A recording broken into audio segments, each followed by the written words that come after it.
What's up, YouTube? It's your favorite Dutch Bros drinking baddie saltine cracker, and today we're gonna be talking about loneliness because maybe it's like a one-time thing where you're like alone for a bit and you're just like, oh, I'm so lonely, and then you're gonna wake up and be like, actually, guys, I'm just dramatic. It could be that, or it could be you're constantly sitting on your phone in the dark, you're scrolling through Instagram, you see people partying, you see people, if they go to church, going to youth groups, or you see people going to like movies or doing this or doing that, but just things that where they seem like they're instantly connecting with people literally wherever they go, and you're just there existing in this world full of living people. And you're not just lonely, you're tired, because there are people around you, when you bring this issue to them, they just go, oh, you should just go out more, or the notorious parental get off your damn phone.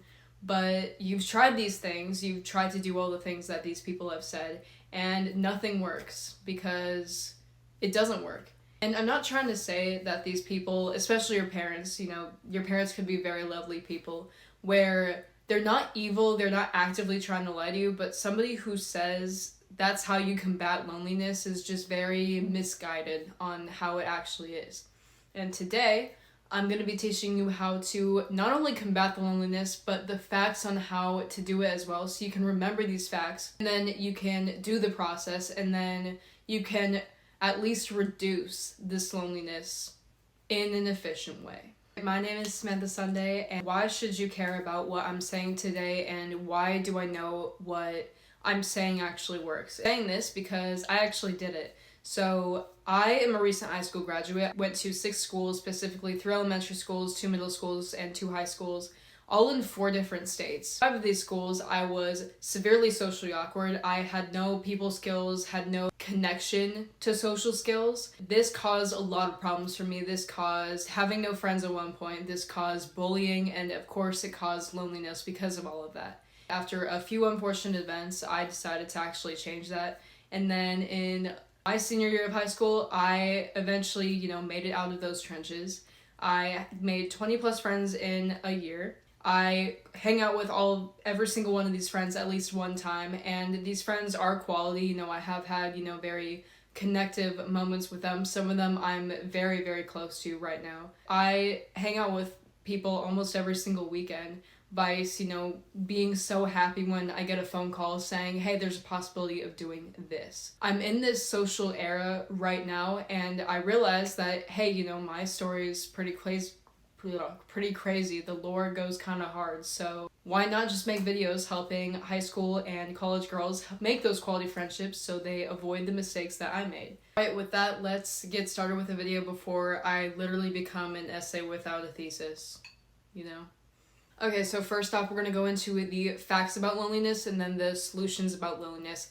And both of these work together so that you remember these facts while you're doing these, helpful tips to reduce that loneliness, so then you stick to that routine so you can eventually get to your goal that's much better than your current situation. And with that, let's actually get started with fact number 1. Okay, so fact number 1 is going to be why you seem to always be lonely literally no matter where you go.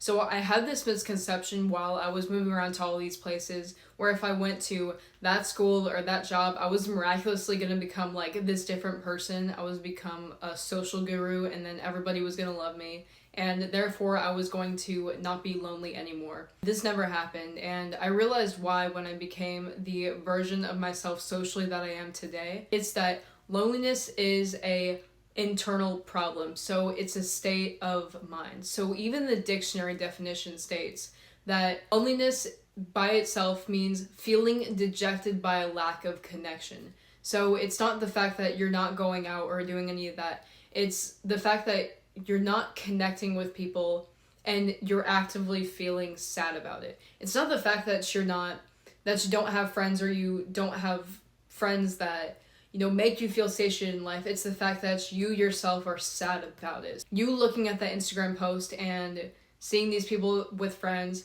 feeling that social connection lacked and actively feeling sad about it. Seeing those people doing that one thing, actively feeling sad about it. That by itself is loneliness. And internal problems cannot be solved by external solutions. You can't just magically wake up one day and go to this place and be like, wow, I'm not lonely anymore. That's cool. Solving internal problems promotes a mental shift. You have to have a mental shift in order to be able to change that. So fact number 1 is going to be that loneliness is a state of mind. On to fact number 2, which I can tell unlimited examples from my own life about, but there is one that sticks out, and it's the fact that when I was in middle school, like when I was transferring from a strict Catholic school to a public school, I ended up transferring over to the public school, and I was instantly welcomed by these 2 girls. They showed me kindness, they allowed me to sit at their table, they invited me to things, they allowed me to go trick-or-treating with them, and things like that. And it was a perfect opportunity to stop being lonely. It was a perfect opportunity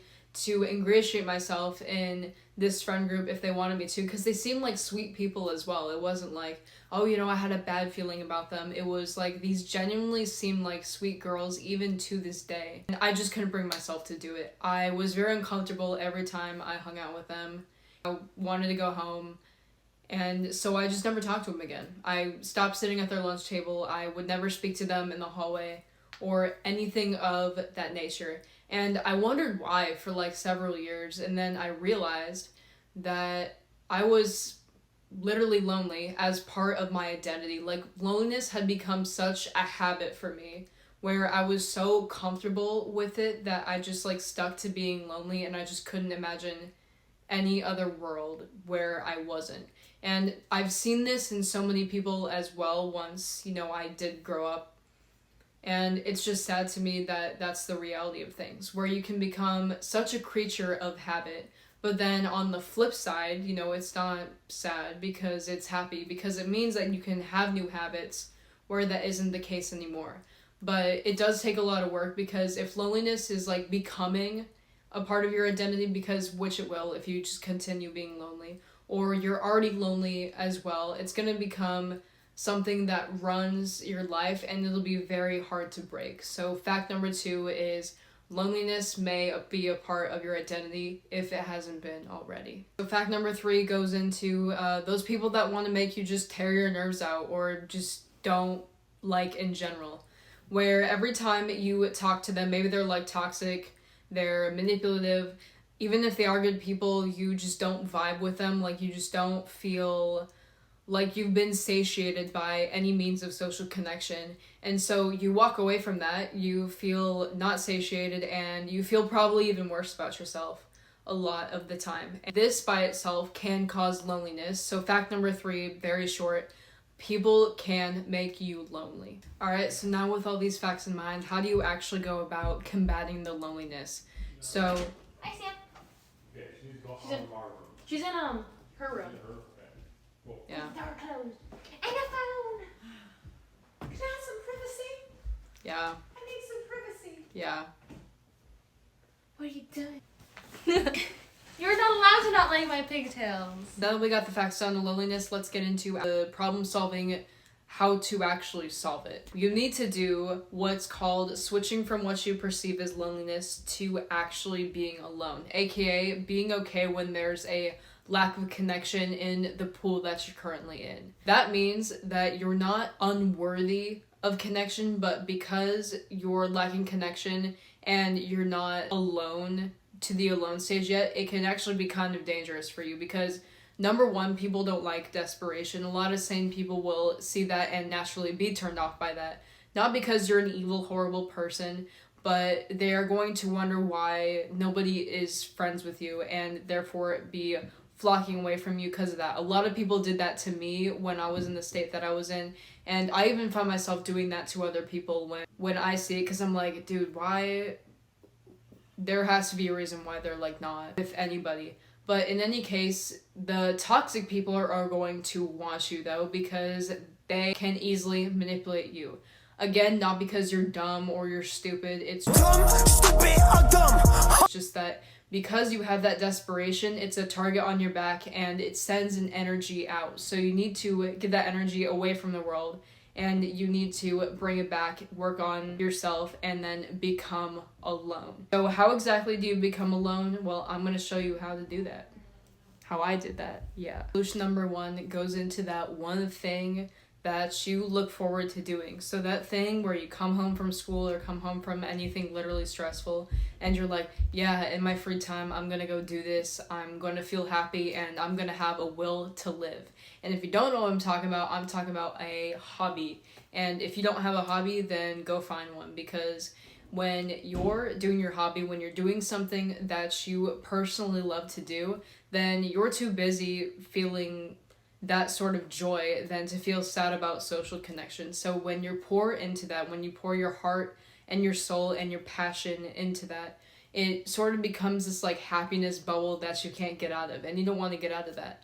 But if you don't have a hobby, then how do you find a hobby? Just remember literally anything that you've done. So something that you maybe started and stopped, or something you watched as a kid on YouTube. Maybe when you were a kid on YouTube, for example, you like to watch a lot of makeup videos and you specifically love like eyeliner and eyeshadow and just literally anything relating to makeup. So what you could do is just like every time, you know, you come home from school or you do this or that, then you go and do makeup. You practice your eyeliner, and maybe your eyeliner is just literally as terrible as eyeliner can be. Like your eyeliner could be like down here, but eventually you are going to get really good at it, and you are going to love the process of getting good at it. Mind you, on process, because process is what matters, not the outcome, because the process, the journey is so nostalgic and it's filled with memories and it makes you happy. And so then when you do get good at the eyeliner, you can walk out that door and be like, you know what, I am so hot and I have learned how to do this and I put in the hard work to do this. And then when you actually become alone, what can happen is that people can know you as cool eyeliner girl. People can come up to you and be like, yo, you know, how did you do your eyeliner? And then that's a really great starting point. You get those friends who are maybe into makeup as well, and then boom. Pretty cool. So you can have multiple hobbies, right? And that's something that I do. So I write books. I do languages, so I like speak French and Russian.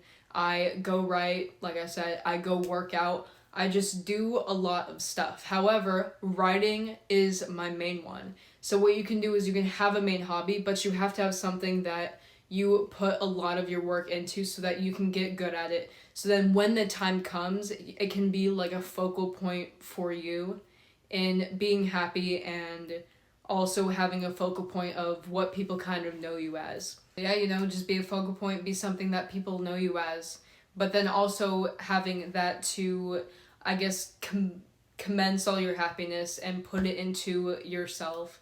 And then, yeah, so fact number 1 is to get a hobby. Get a hobby. On the second thing of going from lonely to being alone is that if you want to go out somewhere, if you want to go to the movies, if you want to go to the farmer's market, if you want to take those like Insta photo shoots, if you want to do whatever, you already have somebody to go with. There's been literally no one on planet Earth who has correctly said that you can do conventionally other people activities by yourself. It can be funner by yourself even. If you're at the mall and you want to go from this place to that place, but then you want to like hold that item, and then you want to go to that place to see if that place has like a better item or somewhere you want to like spend your more money on, but then not finding something or finding something cheaper and then going to that one place that you held the clothes at and then getting those clothes. You can literally do that and nobody's going to feel bad about it because there's nobody else to feel bad about. You can literally do whatever you want when you're hanging out by yourself, and you don't have to ask this person or ask that person. It's almost freeing. So once you get into like that freeing habit, once you get kind of addicted to, I guess, being alone and being able to do stuff without anybody's permission, that is pretty freeing, and that makes you feel pretty good about being solitary. So yeah, solution number 2 states is that you take your places that you go with other people and you do them by yourself. Even conventional like odd places, you could literally like go into the forest and do the Instagram photos. Or you can go to like the farmer's market, or you can go to like a pet shop and just start playing with dogs and cats and whatever else. Back in the place that I live in, they have like a whole monkey in like a pet shop. There's just like this huge case for a monkey in a pet shop, and people go to it, and apparently the monkey is super mean, but You know, I don't know, just going into a store alone with a whole monkey, pretty lit. So yeah, you know, you can find some crazy things in pet stores or literally anywhere else, you know. You just gotta explore. You just gotta look around, go to multiple places at once, and you can be like, oh, I like that place, I'm gonna go back. Or you can be like, oh, I don't like that place, you know, I'm never gonna go back there literally ever again. But it's cool because it's part of the process, you know? So fact number 3 goes into those nerve-tearing people, or those people that just don't make you feel satiated in your social life. What you're gonna do is, this is them, this is you, and you're just gonna go, wait, hold on, that was not appropriate. Okay, so this is them, this is like your consciousness of them. You're just gonna go like that. What I mean by cutting these people off is that when you're with them, not text them a whole paragraph just saying, you know, I can't be friends with anyone anymore because of this, or, you know, you make me feel this way. But the reason why is you're gonna back yourself into a wall, and then this might cause problems that didn't need to be caused in the first place. But what I mean is that, you know, you start hanging out with them less often. You start distancing yourself so that they don't have an effect on you.